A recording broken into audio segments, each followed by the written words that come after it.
बिफां सिङाव जिरायनानै गोदोनि सम गोदोनि सम आबै आबौआ सेरजा हुना सल'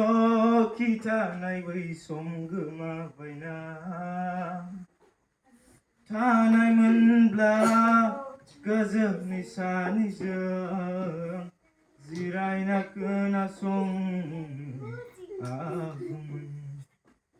मानोदि बिब्दि जायो गोजाम आखु गोमालांजोबो गोसोखांबोला